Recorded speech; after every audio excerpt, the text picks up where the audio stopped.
ഞങ്ങൾ നൽകുന്നു. കേരളത്തിൽ എവിടെയും ഞങ്ങൾ സർവീസ് നൽകുന്നു. കസ്റ്റമേഴ്സിന്റെ വാഹനത്തിലും ഞങ്ങളുടെ വാഹനത്തിലും ഞങ്ങൾ ഡ്രൈവിംഗ് ഉറപ്പുവരുത്തുന്നു. Hello drivers, Kozhikode Eranhipalam. ഇവരൊക്കെ വന്നിരുന്ന ചർച്ചയ്ക്ക് ഇരുന്ന എല്ലാം കേട്ടിട്ട് പോകുന്നല്ലാതെ ഒരു കാര്യവും അവർ ചെയ്യത്തില്ല. ഇതുവരെയും ചെയ്തിട്ടില്ല. അതുകൊണ്ടാണ് നമ്മൾ പറഞ്ഞത് ആ കൂടെ 200 സിനിമകൾ ഇറങ്ങിയിട്ട് ഒരു 24 സിനിമകൾ മാത്രമാണ് അതിനകത്ത് ഓടിയത്. നമ്മുടെ സക്സസ് റേറ്റ് എന്ന് പറയുന്നത് വെറും 12%. കഴിഞ്ഞ കുറേ വർഷങ്ങൾക്ക് ശേഷമാണ് 12%. 10%ൽ നിന്ന് 12%. 176 ചിത്രങ്ങൾ ബോക്സ് ഓഫീസിൽ തകർന്നടിയായിരുന്നു. അതിനുശേഷം അപ്പം അതുണ്ടായ ലോസ് എന്ന് പറയുന്നത് ഞങ്ങൾ കഴിഞ്ഞ ഇതിൽ അതിൻ്റെ പത്രക്കുറിപ്പ് വെളിവിട്ടിരുന്നു.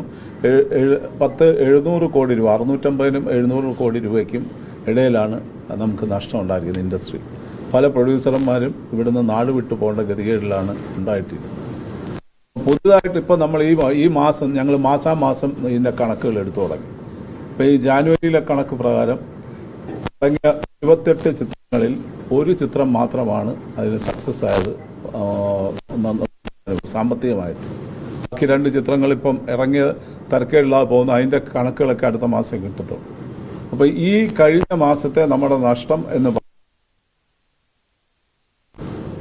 ഇങ്ങനെ നമ്മൾ മുമ്പോട്ട് പോയി കഴിഞ്ഞാൽ ഈ ഇൻഡസ്ട്രി തകർന്നടിഞ്ഞിരിക്കുകയാണ്. എന്ന് വെച്ചാൽ ഒരു രീതിയിലും ഒരു നിർമ്മാതാവിന് സിനിമ എടുക്കാൻ പറ്റാത്ത രീതിയിലേക്ക് മുമ്പോട്ട് നീങ്ങിയിരിക്കുക. എന്ന് വെച്ചാൽ പ്രൊഡക്ഷൻ കോസ്റ്റ് ക്രമാതീതമായിട്ട് വർദ്ധിച്ചു. ആർട്ടിസ്റ്റിൻ്റെ റെമ്യൂണറേഷൻ നമുക്ക് ചിന്തിക്കാൻ പറ്റാത്ത രീതിയിലുള്ള റെമ്യൂണറേഷനാണ്. ഏറ്റവും വലിയ പ്രശ്നമെന്ന് പറയുന്നത് ആർട്ടിസ്റ്റിൻ്റെ റെമ്യൂണറേഷനാണ്. വളരെ വലിയൊരു ഭീകരാവസ്ഥയാണ്. ഇവരൊക്കെ വാങ്ങിക്കുന്ന റെമ്യൂണറേഷൻ എന്ന് പറയുന്നത് നമുക്ക് ഒരു മലയാള സിനിമയ്ക്ക് താങ്ങാവുന്നതിൻ്റെയും 10 ഇരട്ടിയാണ് അത് ഇവരൊക്കെ വാങ്ങിക്കുന്ന റെമ്യൂണറേഷൻ. അവർക്കൊന്നും യാതൊരു കമ്മിറ്റ്മെൻറ്റും ഈ ഒരു ഇൻഡസ്ട്രിയോട് ഉണ്ടെന്ന് എനിക്ക് തോന്നുന്നില്ല. അമിതമായ പ്രതിഫലമാണ് ഇവരിപ്പോൾ വാങ്ങിച്ചുകൊണ്ടിരിക്കുന്നത്. ആ പ്രതിഫലം കുറയ്ക്കാതെ ഇനി നമുക്ക് മുമ്പോട്ട് പോകാനൊക്കത്തില്ല. അപ്പം ഇതെല്ലാം കൂടെ കൂട്ടി വായിക്കുമ്പോൾ മലയാള ഇൻഡസ്ട്രി ആകമാനം തകർന്ന് തരിപ്പണമായിട്ട് കിടക്കുന്ന ഒരു സ്ഥിതിയിലാണ് നിൽക്കുന്നത്. ഇപ്പം നമ്മുടെ അസോസിയേഷനിൽ ഒരു മാസം വരുന്ന പ്രോജക്ട്സ് പണ്ട് 25-30 പ്രോജക്റ്റ് കൊണ്ടുവരുന്നതും 5-6 പ്രോജക്റ്റാണ് വരുന്നത്. പല നമ്മുടെ ടെക്നീഷ്യൻസും വീട്ടിൽ പട്ടിണിയും പരിവട്ടവുമായിട്ട് കഴിയുന്ന സിറ്റുവേഷനാണ്. 60% ടെക്നീഷ്യൻസ് താഴേക്കിടയിലുള്ള ടെക്നീഷ്യൻസിന് ജോലിയില്ലാതായിരിക്കുകയാണ്. പോരാത്തതിന് ഗവൺമെൻറ്റിൻ്റെ ഭാഗത്തുനിന്ന് നമുക്ക് ഒരു രീതിയിലുള്ള സഹകരണവുമില്ല. നമ്മുടെ ടാക്സ് കുറയ്ക്കാനായിട്ട് പല പ്രാവശ്യം ആവശ്യപ്പെട്ടിട്ടും അവർ ഇതുവരെ കുറച്ചിട്ടില്ല. നാളത്തെ ബഡ്ജറ്റ് വരികയാണ്. ഞങ്ങൾക്ക് ഒരു പ്രതീക്ഷയില്ല നാളത്തെ ബഡ്ജറ്റിൽ ഇത് ചെയ്യുന്നുള്ളത്. അതായത് 1 നേഷൻ 1 ടാക്സ് നടപ്പാക്കിയതിന് ശേഷം ഇതുവരെ 2 സംസ്ഥാനങ്ങൾ കേരളത്തിലും തമിഴ്നാട്ടിലും മാത്രമാണ് എൻ്റർടൈൻമെൻറ്റ് ടാക്സ് ഏർപ്പെടുത്തിയത്. എൻ്റർടൈൻമെൻറ്റ് ടാക്സിൻ്റെ പുറത്ത് GSTയും കൂടെ ഏർപ്പെടുത്തിക്കൊണ്ട് 30% ഇപ്പോൾ ഈ ടാക്സ് വരുന്നത്. അതായത് 1 രൂപ കളക്ട് ചെയ്താൽ 30 പൈസ അവിടെ പോവുകയാണ്. 100 രൂപയ്ക്ക് 30 രൂപ ഗവൺമെൻറ്റിന് കൊണ്ടുപോവാണ്. ഈ ഗവൺമെൻറ്റിന് ഇത്രയും കാശ് കിട്ടിയിട്ടും 5 നയാ പൈസയുടെ പ്രയോജനം ഇൻഡസ്ട്രിക്ക് വേണ്ടിയിട്ട് ചെയ്യുന്നില്ല എന്നുള്ളതാണ് ഏറ്റവും പരിതാപകരമായ ദുഃഖകരമായ ഒരു സത്യം. അപ്പം ഗവൺമെൻറ്റിൻ്റെ ഭാഗത്തുനിന്ന് ഞങ്ങൾക്ക് ഒരു സംഭവമില്ല. ഇപ്പോൾ ഫൈനാൻസ് ചെയ്യുന്നില്ല. OTT കച്ചവടം നടക്കുന്നില്ല. OTT ആർക്കും വേണ്ട. OTT പടങ്ങൾ വാങ്ങിക്കുന്നില്ല. സിനിമ എന്ന് പറഞ്ഞ് റിലീസ് ചെയ്ത് തിയേറ്ററിൽ ഓടി അത് നന്നായിട്ട് പോയാൽ OTTക്കാർ ഒരു വില പറയും. അത് കൊടുത്ത് നമ്മൾ അതവർക്ക് കൊടുത്താൽ 6 മാസം കൊണ്ടോ 10 മാസം കൊണ്ടോ ആണ് പൈസ നമുക്ക് തരുന്നത്. അപ്പം ഈ ഫൈനാൻസ് വാങ്ങിച്ചിട്ടുള്ളവർക്ക് OTTക്കാരൻ്റെ പൈസ വാങ്ങിച്ച് സെറ്റിൽ ചെയ്യാന്ന് പറഞ്ഞാൽ നടക്കില്ല. അപ്പോൾ ഈ ഫൈനാൻസർ പോലും ഇപ്പോൾ ഫൈനാൻസ് ചെയ്യാത്തൊരു സ്ഥിതിവിശേഷമാണ് ഇപ്പോൾ ഉള്ളത്. അപ്പം ഒരു രീതിയിലും നമുക്ക് മുമ്പോട്ട് പോകാൻ പറ്റാത്തൊരു സ്ഥിതിവിശേഷമാണ്. തിയേറ്റർ രംഗം ആകെ തകർന്നിരിക്കുകയാണ്. ഒന്നാമത് അവർക്ക് ഇലക്ട്രിസിറ്റിയുടെ കാശ് വലുതായിട്ട് കൂട്ടി ഓരോ പ്രാവശ്യം കൂട്ടിക്കൊണ്ടിരിക്കുകയാണ്. ഓരോ സ്ലാബ് വെച്ച് കൂട്ടിക്കൊണ്ടിരിക്കുകയാണ്. ആ കൂടെ 750 സ്റ്റേഷൻസ് കേരളത്തിനകത്തുള്ളൂ. ആ 750 സ്റ്റേഷനിൽ ഒരു പ്രത്യേക ടാരിഫ് ഏർപ്പെടുത്തി കൊടുക്കാവുന്ന കാര്യങ്ങളേ ഉള്ളൂ. അതൊന്നും സർക്കാർ ചെയ്യുന്നില്ല. അപ്പോൾ പിന്നെ ഞങ്ങൾ ഇനി എന്ത് ചെയ്യാനാ? ഒരു രീതിയിലും മുമ്പോട്ട് പോകാൻ പറ്റാത്തൊരു സ്ഥിതിയിൽ ഞങ്ങൾ ഒരു തീരുമാനമെടുത്തതെന്ന് വെച്ചാൽ സംയുക്തമായിട്ടുള്ള തീരുമാനമാണ്. ആർട്ടിസ്റ്റും ടെക്നീഷ്യൻസും ഒക്കെ സംയുക്തമായിട്ടുള്ള തീരുമാനം എടുത്തിരിക്കും. അവരിൽ ആർട്ടിസ്റ്റുമായിട്ട് നമ്മൾ ഇനി സംസാരിക്കാൻ പോകുന്നേ ഉള്ളൂ. ഞങ്ങൾ ഈ ഇരിക്കുന്ന എല്ലാവരും കൂടെ ഒരു തീരുമാനം എടുത്തതെന്ന് വെച്ചാൽ ഇങ്ങനെ സിനിമ മുമ്പോട്ട് പോകുകയാണെന്നുണ്ടെങ്കിൽ നമുക്കിനിയും അധികം കാലം പിടിച്ചു നിൽക്കാൻ പറ്റില്ല. അതുകൊണ്ട് ഇത് ഒന്ന് നിർത്തുക, ഇത് എവിടെയെങ്കിലും ഒരു ഫുൾ സ്റ്റോപ്പ് ഇട്ടേ പറ്റൂ എന്നുള്ളൊരു തീരുമാനം എടുത്തതനുസരിച്ച് ജൂൺ 1 തീയതി മുതൽ ഞങ്ങൾ സിനിമ നിർത്തിവെക്കാൻ തീരുമാനിച്ചു. ഒരു പ്രൊഡക്ഷനുമില്ല, എക്സിബിഷനുമില്ല, ഒന്നുമില്ല. എല്ലാം ഞങ്ങൾ നിർത്തുകയാണ്. ടോട്ടൽ ഷട്ട് ഡൗണിലേക്ക് ഞങ്ങൾ പോവുകയാണ്. അപ്പോൾ അങ്ങല്ലാതെ വേറൊരു നിവൃത്തിയില്ല. എന്ന് വെച്ചാൽ സിനിമ പിടിക്കാൻ പോയ പ്രൊഡ്യൂസറിന് ഒരു നഷ്ടം മുഴുവൻ പ്രൊഡ്യൂസറിന്, ബാക്കി ആർക്കും ഇവിടെ നഷ്ടമില്ല. ആർക്കെങ്കിലും നഷ്ടമുണ്ട്? ഇവിടുത്തെ എല്ലാ ആർട്ടിസ്റ്റുകളും വാങ്ങിക്കുന്ന കോടിക്കണക്കിന് റെമ്യൂണറേഷൻ, ചില മുന്തിയ ടെക്നീഷ്യൻസ് വാങ്ങിക്കുന്നതും കോടിക്കണക്കിന് റെമ്യൂണറേഷൻ. ഇപ്പോൾ പുതിയതായിട്ട് വന്ന ചില ടെക്നീഷ്യൻസ് ഉണ്ട്, ഡയറക്ടേഴ്സ് ഉണ്ട്, അവരൊക്കെ 1-2 കോടി രൂപയാണ് വാങ്ങിക്കുന്നത്. നമ്മുടെയൊക്കെ എത്രയോ കാലങ്ങളായിട്ട് ഈ മലയാള സിനിമയിൽ കത്തിച്ചൊലിച്ച് നിൽക്കുന്ന ഒത്തിരി വലിയ ആർട്ടിസ്റ്റുകൾ അവരാരും ഇതുവരെ ടെക്നീഷ്യൻസ് ഇതുവരെ വാങ്ങിച്ചിട്ടില്ലാത്ത കാശാണ് ഇപ്പോൾ 2 പടം എടുക്കുന്ന ഒരു ഡയറക്ടർ വന്ന് വാങ്ങിക്കുന്നത്. ഇതൊന്നും നമുക്ക് സഹിക്കാൻ വയ്യാത്ത കാര്യമായിട്ട് മാറിയിരിക്കുകയാണ്. ഇത് നിവൃത്തിയില്ല, പടം എടുക്കാൻ നിവൃത്തിയില്ല. ഇന്നലെ ഞങ്ങൾക്കൊരു പ്രൊഡ്യൂസറുടെ ഒരു സഹായം ചോദിച്ചുകൊണ്ട് ഒരു കത്ത് വന്നു. ആ പ്രൊഡ്യൂസർ അയാളുടെ വീടും വിറ്റും ബെൻസ് കാറും വിറ്റും എല്ലാം വിറ്റിട്ട് ആ ഒരു വിറവ് പുരയിലാണ് താമസിക്കുന്നത്. ആ ഗതിയിലേക്കാണ് സിനിമ ഇൻഡസ്ട്രിയെ കൊണ്ടെത്തിച്ചിരിക്കുന്നത്. അപ്പോൾ ഞങ്ങളിനി എന്തോ പോകാൻ ഒരു നിവൃത്തിയില്ല. അതുകൊണ്ട് ഞങ്ങളിത് നിർത്തുകയാണ്. അതിന് മുന്നോടിയായിട്ട് ഞങ്ങളൊരു സൂചനാ പണിമുടക്ക് നടത്തുന്നുണ്ട്. അതിൻ്റെ ദിവസം ഞങ്ങൾ തീരുമാനിച്ചിട്ടില്ല. എല്ലാം ഷട്ട് ഡൗൺ ചെയ്തിട്ടുള്ളൊരു സൂചനാ പണിമുടക്ക് ഞങ്ങൾ പ്രതിഷേധ പ്രകടനവും കാര്യങ്ങളും ഗവൺമെൻറ് മുമ്പിൽ ഞങ്ങൾ സെക്രട്ടേറിയറ്റിൻ്റെ മുമ്പിൽ ഒരു പ്രതിഷേധ പ്രകടനം നടത്തുന്നുണ്ട്. വേറെ ഒന്നുമില്ല, ഞങ്ങൾക്ക് നിവൃത്തിയില്ല. അതായത് പ്രൊഡ്യൂസർമാരെന്ന് പറഞ്ഞ് ചുമ്മാ ഷർട്ടിട്ടുകൊണ്ട് നടക്കാമെന്നുള്ളതല്ലാതെ ആകെ എല്ലാവരും വലിയ പ്രശ്നത്തിലാണ്, സകലരും വലിയ പ്രശ്നത്തിലാണ്.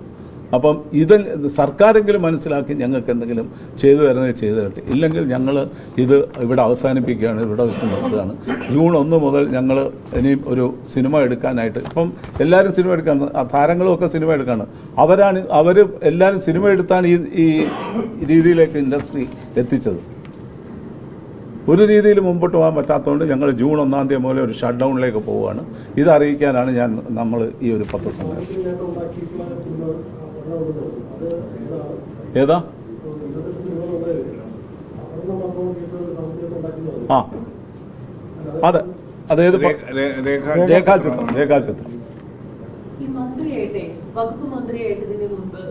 നമ്മളിത് എത്രയോ എല്ലാ പ്രാവശ്യവും നമ്മൾ നിവേദനം കൊടുക്കുന്നതല്ലേ, എല്ലാ പ്രാവശ്യം അവർക്ക് അറിയാവുന്ന കാര്യമല്ലേ.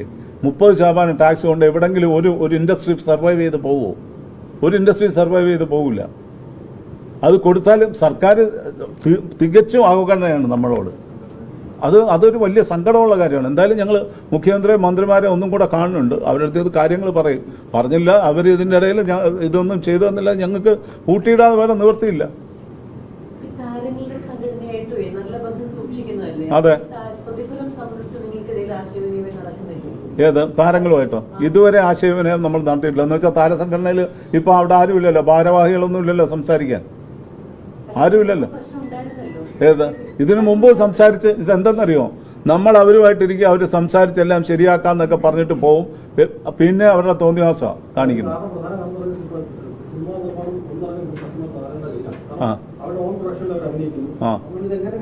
അല്ല, നിയന്ത്രണം കൊണ്ടുവരും. ഓൺ പ്രൊഡക്ഷൻ അവർ നിർത്തിവെക്കേണ്ടി വരും. ഇല്ലെങ്കിൽ തിയേറ്ററുകാർ അത് പ്രദർശിപ്പിക്കില്ല. തീർന്നില്ലേ? മതിയോ? ഏതാ? പ്രദർശിപ്പിക്കില്ല. അത് തന്നെ പ്രൊഡ്യൂസേഴ്സിന്റെ ആവശ്യങ്ങളെ നിരാകരിച്ച് താരങ്ങൾ ഇനിയും നിർമ്മാണ പ്രക്രിയയായിട്ട് മുന്നോട്ട് പോയാൽ അവരുടെ ചിത്രങ്ങൾ തിയേറ്ററിൽ കളിക്കണ്ട എന്ന് തിയേറ്ററുകൾ തീരുമാനിക്കും. ഉണ്ടാവും, ആരോ ആയിക്കോട്ടെ. ആരായാലും ശരി തന്നെ, അതാരായാലും ശരി തന്നെ. ഇപ്പം നിങ്ങൾക്കൊക്കെ അറിയാവുന്ന കാര്യമാണ് ഇവിടെ നടക്കുന്ന ഏറ്റവും വലിയ സംഭവം എന്ന് പറയുന്നത് പ്രൊഡക്ഷൻ കോസ്റ്റ് എന്ന് പറയുന്നത് ക്രമാതീതമായിട്ട് വർദ്ധിച്ചു പോയി. ഒരു വർഷം കഴിഞ്ഞ് അല്ലെങ്കിൽ ഒരു വർഷം കൂടി വരുമ്പോൾ ചെറിയൊരു പെർസെൻറ്റേജ് കൂടിയാൽ കുഴപ്പമില്ല. ഇതെന്ന് പറയുന്നത് റോക്കറ്റ് പോകുന്ന പോലല്ലേ പ്രൊഡക്ഷൻ കോസ്റ്റ് പോകുന്നത്. നമുക്ക് എങ്ങനെ സഹിക്കാൻ നോക്കും? 140 ദിവസമാണ്, 150 ദിവസമൊക്കെയാണ് ഒരു പടം ഷൂട്ടിങ്. ഒരു 50 ദിവസം ഷൂട്ട് ചെയ്തുകൊണ്ടിരുന്ന പടങ്ങൾ, അല്ലെങ്കിൽ 50-60 ദിവസം കൊണ്ട് തീർക്കേണ്ട പടങ്ങൾ വരെ 150 ദിവസത്തേക്ക് പോവുകയാണ്. എല്ലാവർക്കും വലിയ ചിത്രങ്ങൾ മതി. ഇപ്പോഴത്തെ താരങ്ങളുടെ ഇതെന്ന് പറഞ്ഞാൽ വലിയ ചിത്രം, അത് ഏതെങ്കിലും ഒരു പ്രൊഡ്യൂസറുടെ തലയെ കൊണ്ട് വെക്കും. എന്നിട്ട് അവൻ കുത്തുവാള എടുത്തു പോട്ടെ. ഇനി അത് പറ്റൂല. ഒരു എന്താണ്, ഒരു റെസ്പോൺസിബിലിറ്റി വേണം എല്ലാവരും തമ്മിൽ.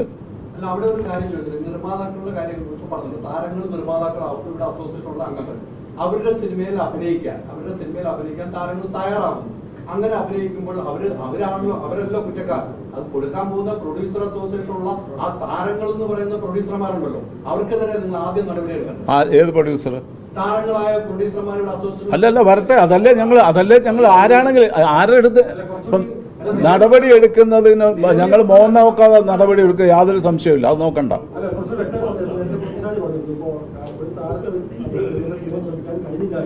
ആ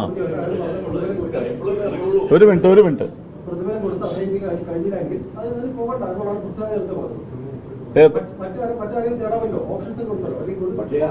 പ്രദർശിപ്പിച്ചാൽ മാത്രമല്ലേ പ്രദർശനമാകുള്ളൂ, അല്ലാതെ ഇത് ഉണ്ടാക്കി വെച്ച് കഴിഞ്ഞിട്ട് വീട്ടിൽ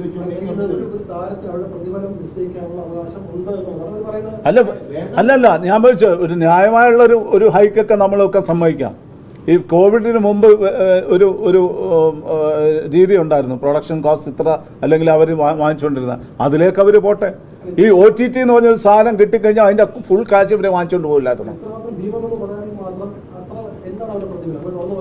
അല്ല അത് പറയേണ്ട കാര്യമില്ലല്ലോ, അത് നമ്മൾ ഓരോരുത്തരും ഇത് ചെയ്യേണ്ട കാര്യമില്ലല്ലോ. എല്ലാവരും വാങ്ങിക്കുന്ന വളരെ കൂടുതലാണ്. ഒന്ന് ശരി, ഞാൻ ചോദിച്ചോട്ടെ, അവർ വാങ്ങിക്കുന്ന കാശെങ്കിലും തിയേറ്ററിൽ നിന്ന് കളക്ട് ചെയ്യുന്നുണ്ടോ? ഇല്ല. അതിന്റെ 10% കളക്ട് ചെയ്യുന്നില്ലല്ലോ. 100% നേട്ടം താരങ്ങൾക്കും ഇവിടുത്തെ ചില സീനിയറായിട്ട് കുറെ ടെക്നീഷ്യൻസ് ഉണ്ട് ഇവിടെ, അവർക്കുമാണ്. ഞാൻ പറഞ്ഞത് ഇതൊരു ഒരു ചെറിയ വിഭാഗം മാത്രമേ ഉള്ളൂ.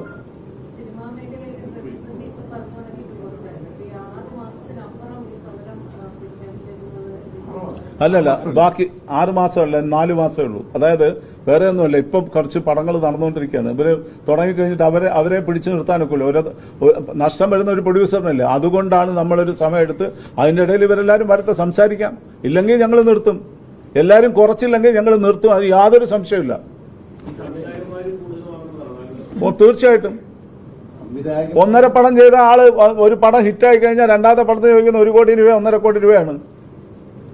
ഇത് തമിഴും തെലുങ്കും ഒന്നുമല്ല, ഈ പടങ്ങൾ ഓടി ഞങ്ങൾ ഇനിയിപ്പോൾ കളക്ഷൻ വെളിവിടാൻ പോവുക. എല്ലാ മാസവും സകല കളക്ഷൻ ഇപ്പം ഞങ്ങൾ ഉണ്ടാക്കി വെച്ചിട്ടുണ്ട്. ഞങ്ങളിപ്പം ഞങ്ങളുടെ പുതിയ യൂട്യൂബ് ചാനൽ വരുന്നുണ്ട്, വെള്ളിത്തിര, അതിൽ കൂടെ ഞങ്ങൾ എല്ലാ കളക്ഷനും വെളിവിടും. ഓരോ പടത്തിന്റെ കളക്ഷനും ഞങ്ങൾ വെളിവിടും.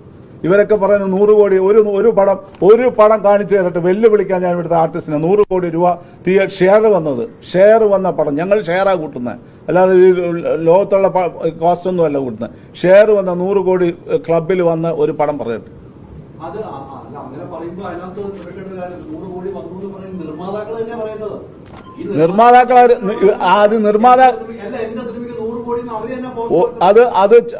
ഇത് എന്തെന്നറിയോ, വെളിയിൽ നിന്ന് ഇവരെ ഫോഴ്സ് ചെയ്ത് പറയിപ്പിക്കുന്നതാണ്.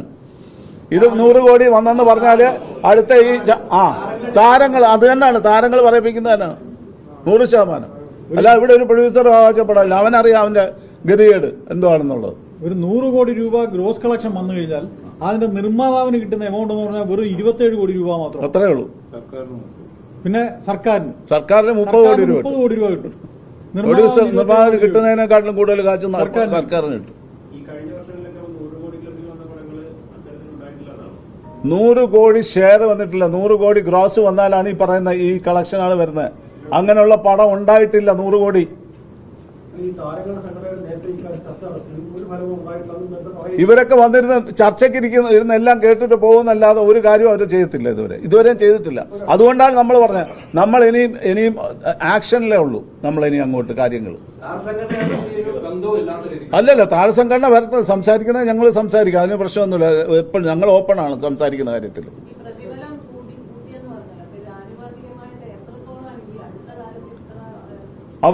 അവരൊരു 100 ഇരട്ടി കൂട്ടിക്കാണും.